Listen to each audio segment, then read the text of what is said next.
Right, over to London now, and editor of Politics First magazine, Marcus Papadopoulos. He joins us now live. It's good to have you, Marcus, with us. President Putin's spokesman said some European leaders have shown no objectivity towards the situation in Ukraine, but the talks are moving forward. Do you expect any progress to be made at this point? Well, first of all, talks between world leaders should always be encouraged and they should always be welcomed, and that's especially pertinent in the case of Ukraine. But should we be surprised that certain European leaders, I think we can assume from France and Britain, have shown bias towards President Poroshenko? No, we shouldn't be surprised, because France and Britain were complicit in the coup this February, which saw a democratically elected leader in Ukraine replaced with a pro-Western leader. But can we look to the future optimistically?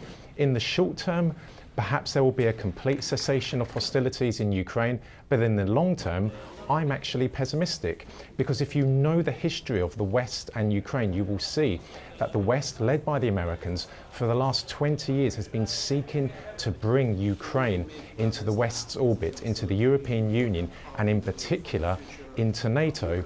So all the ingredients are there, the recipe is there for a future conflict. It might happen in a year's time, 5 years' time, 10 years' time, but unless the day comes when the West, when Washington and Brussels say they will not seek to bring Ukraine into their orbit, there's always going to be the potential for another hostility. We saw that in the case of Georgia, 2008. There was a serious war there. 6 years on, the Americans are still trying to bring Georgia into NATO.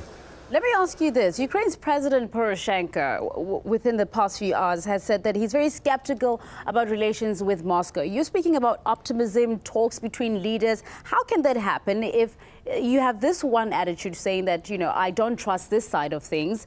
Is that a bad sign for peace efforts, particularly in East Ukraine? Let's be clear about something.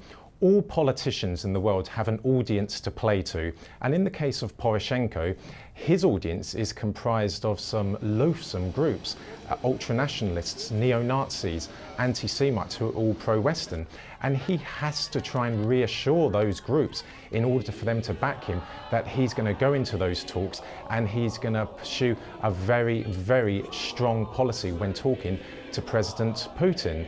So he has to play to an audience.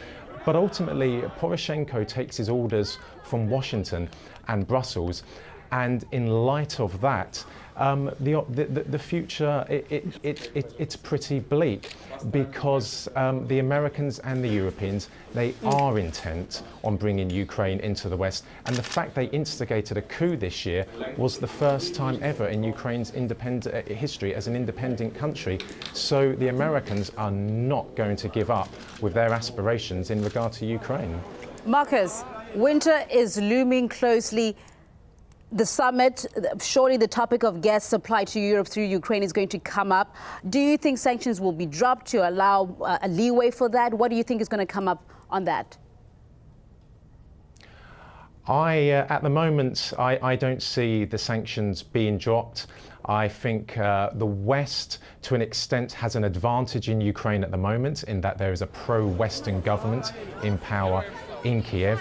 But whether sanctions are going to be dropped or not really depends on how the West wants to play this, because the Russian economy is suffering because of the sanctions, but Western economies are also suffering because of the sanctions. And despite all the bravado talk from European leaders in the last few months about how they will stick the course to sanctions against Russia, the fact they met today with President Putin indicates that they know very well that their respective economies in Europe are suffering, from Britain to France, especially Germany, to Spain. Farmers across the European Union are absolutely bitter towards their governments because of these sanctions, which were prohibiting them from exporting to Russia. We're going to have to leave it right there. Thank you very much, Marcus Papadopoulos, publisher, editor of Politics First, for your analysis and insight on this.